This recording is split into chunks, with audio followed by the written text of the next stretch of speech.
Voltei para contar para vocês mais algumas histórias sobre as buscas e salvamentos no bosque. Oi, eu sou a Cibele e sejam bem-vindos à Terra do Medo.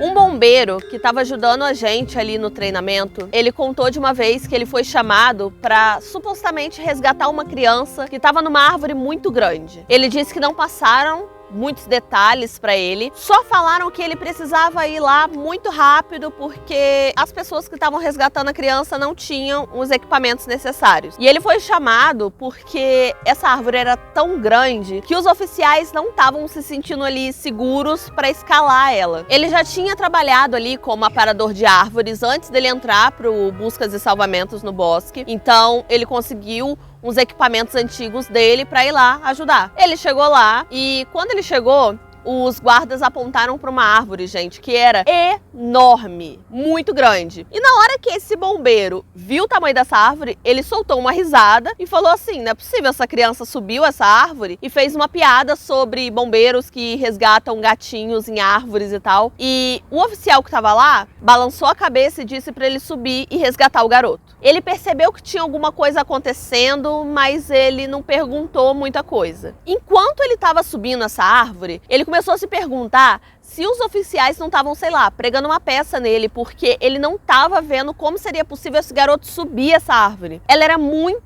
alta, e era uma árvore muito grande na base dela, mas que conforme ela ia subindo, ela ia ficando mais fina. Teve certos momentos que o bombeiro até teve que voltar, assim, recuar um pouquinho, porque ele achou que não ia conseguir subir direito, que ele ia acabar escorregando, caindo, de tão difícil que era de escalar essa árvore. Ele disse que continuou subindo e quando ele já estava muito alto, ele viu alguma coisa azul lá em cima da árvore. E ele percebeu que era a camisa desse garoto que tinha desaparecido. Então ele chamou pelo garoto e pediu pro garoto descer um pouco ali até onde ele estava, se o garoto conseguisse. Só que esse garoto simplesmente não respondeu. Ele continuou subindo e falando com o garoto para ele não ter medo, que ele estava ali justamente para ajudar esse menininho. Quando o bombeiro chegou até onde o garoto estava, ele percebeu por que o garoto não estava respondendo ele. Esse menininho estava ali, enroscado em um dos galhos, e ele já estava sem vida. E ele já estava sem vida mesmo antes de ser colocado naquela árvore. Se ele tivesse posicionado de qualquer outra forma, o corpo dele teria caído daquela árvore. Não tinha como saber quem colocou aquele garoto lá, e a descrição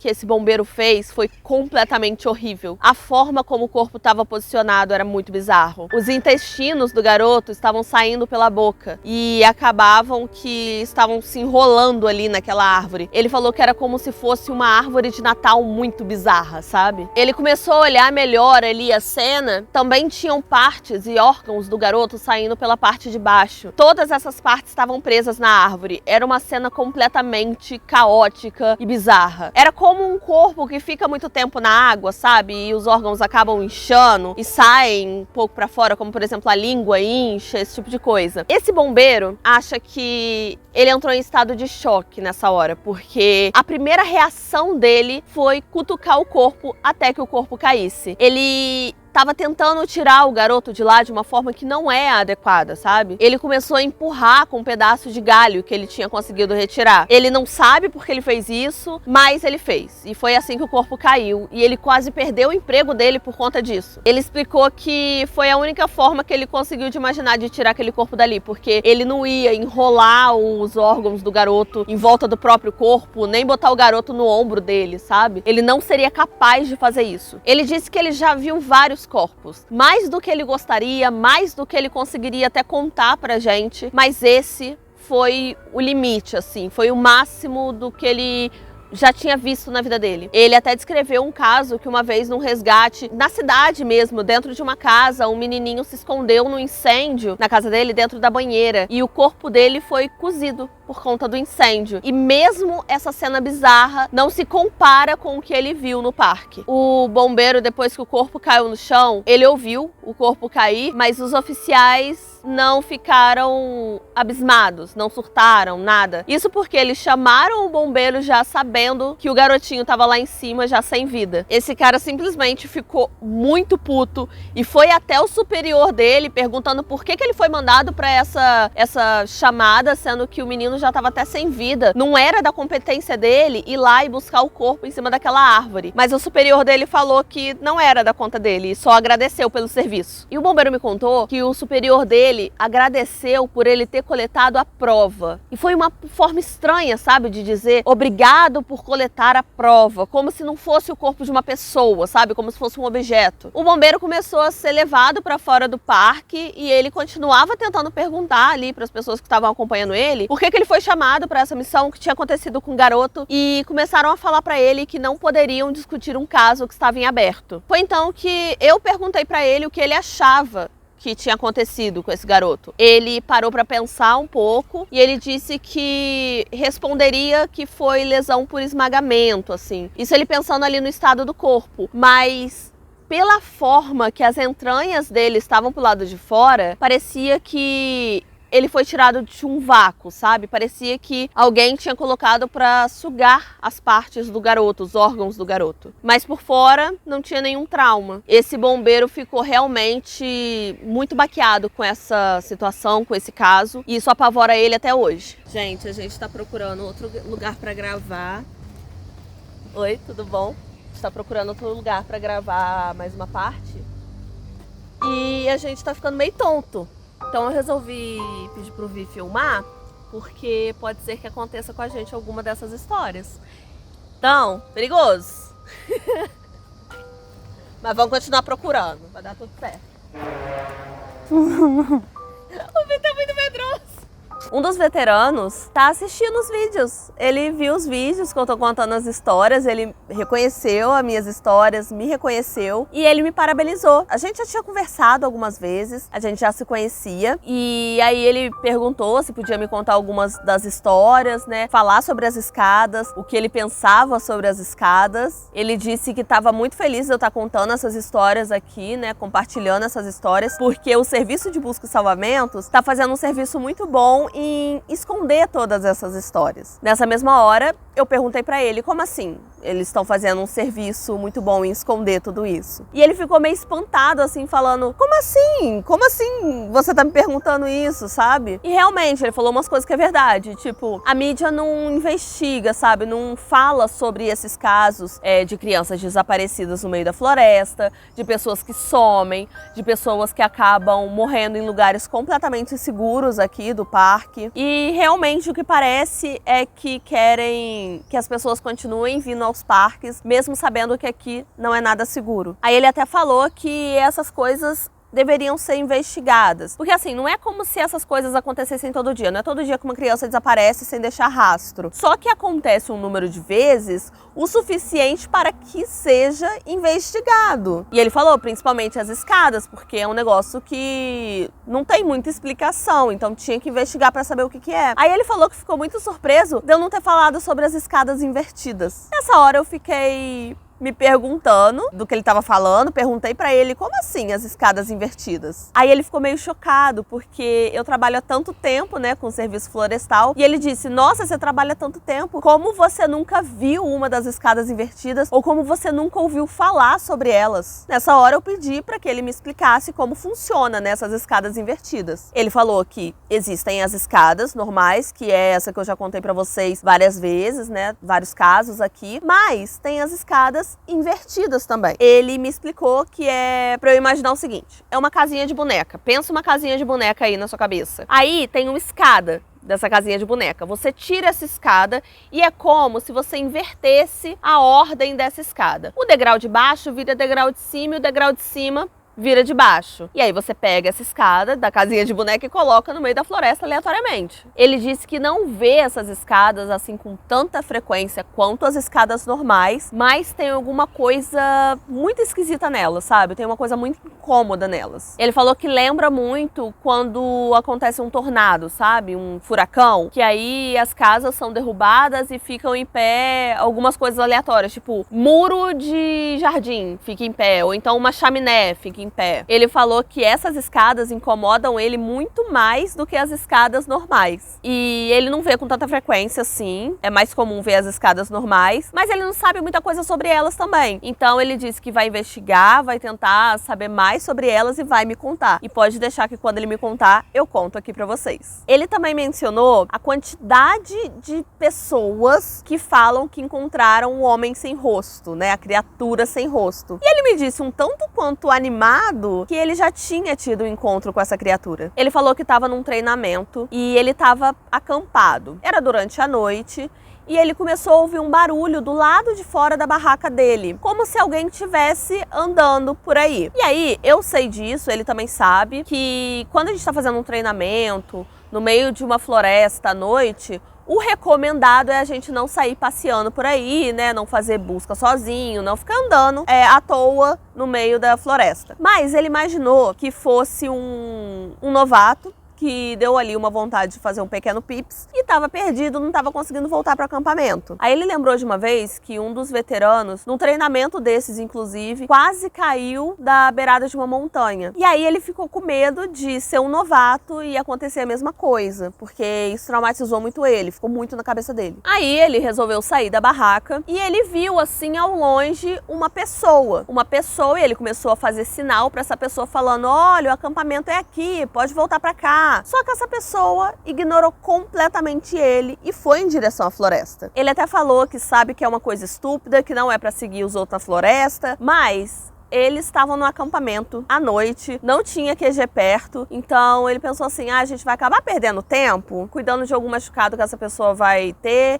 Então ele decidiu entrar no meio da floresta e ir atrás dessa pessoa. Ele foi seguindo essa pessoa no meio da floresta e eles andaram coisa de 1 quilômetro, 1,5 quilômetros lá pro meio, sabe? E aí, essa pessoa que estava na frente dele parou na beira do rio. A lua estava refletindo na água, então estava tendo ali uma certa luminosidade. Com essa luminosidade, ele percebeu que realmente parecia ser a forma de uma pessoa. Essa pessoa estava usando uma mochila e parecia estar olhando na direção dele. E aí ele resolveu perguntar para essa pessoa: ô, você tá bem? Tá tudo bem com você e tal? E essa pessoa virou o rosto assim, como se não estivesse entendendo o que ele estava falando. Esse rapaz, ele sempre anda ali com um canivete e com uma lanterninha. É uma lanterninha pequena e tal, mas é para esse tipo de situação emergencial. E aí ele resolveu ligar a lanterna e não ligou no rosto da pessoa para que essa pessoa conseguisse enxergar ele, né? Senão a pessoa só ia ver uma luz. E aí ele ligou a lanterna na direção do peito dessa pessoa. Foi então que ele viu que essa pessoa estava respirando lentamente e profundamente. E ele se perguntou se não era talvez um caso de sonambulismo. Alguém da equipe ali é sonâmbulo e ele não sabia. Ele foi então se aproximando devagar, bem devagar mesmo, para não assustar essa pessoa, mas ele estava perguntando: você tá bem? Tá tudo bem? E conforme ele foi se aproximando, a luz foi ficando mais forte em cima dessa pessoa. E aí ele conseguiu chegar à conclusão do que estava incomodando ele. O que parecia é que o respirar dessa pessoa estava sendo muito ensaiado. Parecia que ele não estava respirando de verdade e sim fingindo que estava respirando. Era como se fosse uma coisa forçada mesmo. Ele percebeu isso pelos movimentos assim do peito, que estava muito assim marcadinho, o ombro que subia quando a pessoa inspirava. Todos os movimentos estavam muito exagerados. Ele então pediu de novo para essa pessoa se identificar e tudo que ele ouviu foi um barulho abafado. Como a pessoa não respondeu nada, ele colocou a lanterna no rosto dela para ver o rosto, né, para ver se reconhecia quem era. E aí ele disse que nesse momento quase se cagou inteiro porque essa pessoa não tinha olho, não tinha nariz, não tinha boca. Era apenas um pedaço de pele lisa. Nesse momento ele ficou muito nervoso e eu acho que ele apertou a lanterna, deixou cair, alguma coisa. Eu sei que ele estragou a lanterna dele naquele momento. Mas mesmo com tudo tão escuro, ele conseguiu ver com o reflexo da água que aquela criatura estava vindo na direção dele. E foi tudo muito rápido, era coisa tipo de 1 segundo, a pessoa, né, a criatura, estava ali na beira do rio, depois estava ali a cerca de 1 metro de distância dele. E essa criatura se movia tão rápido que ele mal conseguia acompanhar com os olhos. Ele tropeçou e acabou caindo de bunda no chão. E foi nesse momento que ele viu uma cena completamente bizarra. Surgiu uma linha no pescoço, na altura da garganta dessa criatura. E essa coisa foi se abrindo até a direção das orelhas. Só que não saía sangue, simplesmente não tinha sangue nenhum. E a cabeça dessa criatura acabou se tombando para trás e uma boca se abriu na garganta dessa criatura. Era como se estivesse sorrindo para esse rapaz. Ele saiu correndo o mais rápido que ele conseguia em direção ao acampamento. E mesmo que ele não estivesse ouvindo essa criatura atrás dele, ele podia sentir como se estivesse ali no encalço dele, sabe? Naquele momento. E até quando ele olhou para trás e viu que não tinha ninguém atrás dele, ele não se sentiu seguro. Ele só conseguiu se acalmar quando ele chegou no acampamento e viu que tinha fogo ainda aceso, o pessoal estava lá. Então foi aquele senso de coletividade, né, que ele não estava sozinho, que fez ele ficar mais tranquilo e ele conseguiu parar e respirar um pouco. Ele ficou parado do lado de uma tocha durante um tempo, esperando para ver se a criatura ia surgir ali de supetão. Ele ficou esperando algumas horas, mas a criatura não apareceu e ele resolveu voltar para a barraca. Ele falou que quando ele descreve essa situação, parece tudo tão surreal que ele sente como se ele estivesse até tirando isso da imaginação dele. Tá gostando das histórias? Então deixa um like aqui embaixo e confere se você tá inscrito no canal.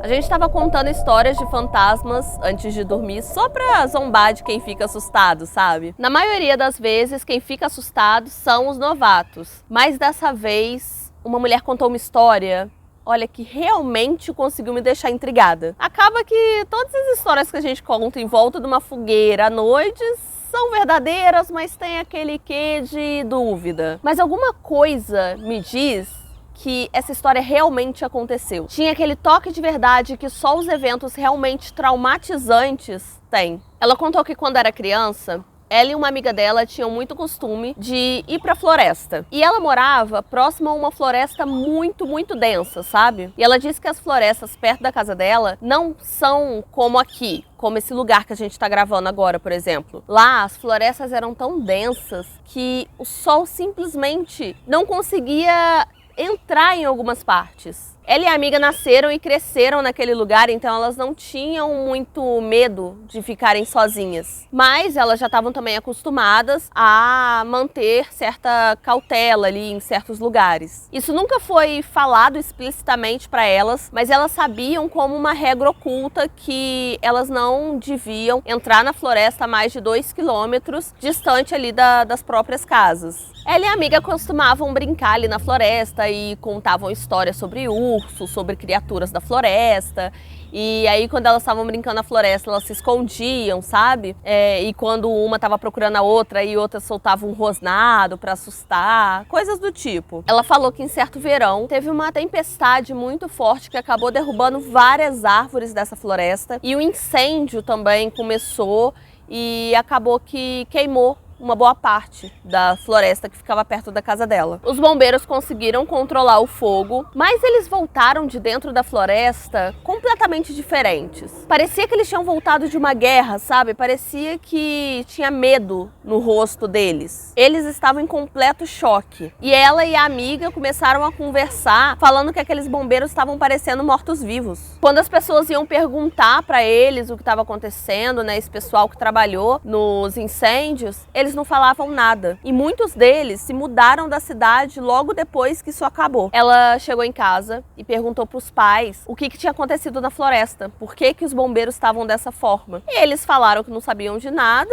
que o que eles tinham ouvido falar era que a floresta estava segura de novo, que estava tudo certo, que eles podiam continuar frequentando lá. E ela decidiu ir com a amiga até a floresta e tentar chegar até a área em que houve o incêndio. Elas não avisaram aos pais que estavam indo, e ela até falou que foi muito emocionante, que era uma coisa como se ela estivesse desobedecendo os pais, sabe, fazendo coisas ilícitas. E aí elas estavam caminhando, até que elas começaram a encontrar algumas árvores queimadas. Ela falou que a amiga dela ficou bem triste quando viu o esqueleto de um cervo que estava embaixo de uma árvore. Ela teve que consolar a amiga dela, porque viu o bichinho morto e tal, e ela teve que levar a amiga dela para longe dali. A amiga dela, inclusive, queria enterrar esse cervo, mas ela não deixou que a amiga dela tocasse porque o chifre estava muito esquisito. Ela não se lembrava por quê, mas alguma coisa estava dizendo para ela não chegar perto daquela carcaça, daquele corpo. E aí elas continuaram andando para dentro da floresta. E quanto mais elas andavam, mais tudo ficava queimado. Até que chegou um momento em que elas viram tudo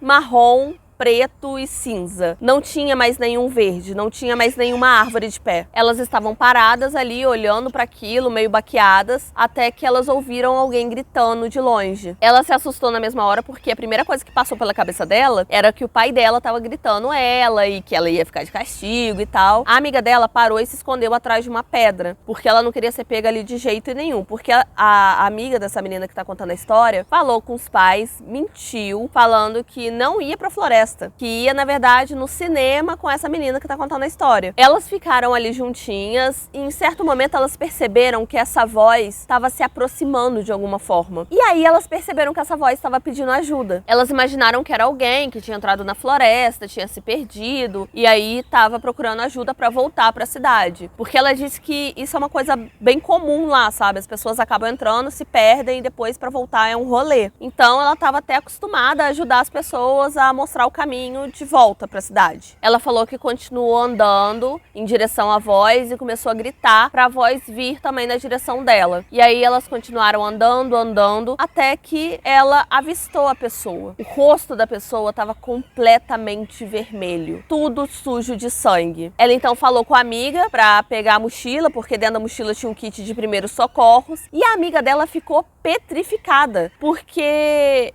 era uma pessoa toda suja de sangue, o rosto da pessoa não dava pra ver nada, era tudo sangue. Mas a menina que estava contando a história, ela apressou a amiga dela e falou assim: bora, eu tenho que ajudar essa pessoa tá passando mal, tá toda machucada. E aí na hora que ela pegou um pano para limpar o rosto da pessoa, ela percebeu que essa pessoa simplesmente estava sem olhos, sem nariz e sem boca. Era como se tudo tivesse sido arrancado dela. Até que ela contou que percebeu que na parte do joelho da calça dessa pessoa estava toda suja de sangue também. Ela acabou se afastando dessa pessoa porque começou a ficar com muito medo. E essa pessoa chegou perto dela e começou a balbuciar alguma coisa que ela não conseguia entender muito bem. Quando ela conseguiu entender o que essa pessoa estava dizendo, ela percebeu que ela estava perguntando quanto tempo ela estava perdida. Ela disse também que essa pessoa estava vestindo roupas muito estranhas para o ambiente que ela estava. As roupas eram muito formais e ao mesmo tempo tinham uns botões estranhos, a borda da camisa, né, da jaqueta que a pessoa estava vestindo era muito vermelha. Então assim, eram roupas que não combinavam com um passeio na floresta, sabe? Essa coisa continuou tentando falar com essa menina e ela só conseguia falar: olha, eu não tô entendendo o que você tá falando, eu não consigo entender o que você tá falando, não adianta. Ela então abriu o kit de primeiros socorros e na hora que essa pessoa viu ela abrindo o kit, foi a única vez que ela conseguiu entender o que essa pessoa tava falando. A pessoa tava falando assim: não me toca, você vai fazer eu voltar pra lá. E depois disso a menina falou que essa pessoa simplesmente saiu correndo pro meio da floresta gritando muito alto. Quando ela se virou pra amiguinha dela, ela viu que a amiguinha dela tava em prantos, chorando demais. E aí elas voltaram em direção à cidade, começaram a andar em direção à cidade. A amiga dela estava completamente apavorada, perguntando o que tinha acabado de acontecer. Ela não conseguia responder nada, ela só conseguia ficar quieta. Quando elas chegaram na cidade, ela falou para a amiguinha dela que não queria mais brincar na floresta, que não queria mais entrar lá. Elas ainda são amigas, mas elas nunca conversam sobre esse cara que apareceu na floresta. Assim que eu tiver mais histórias para contar para vocês, pode deixar que eu vou trazer mais um vídeo. Até mais! Ali, ó, acabou a trilha.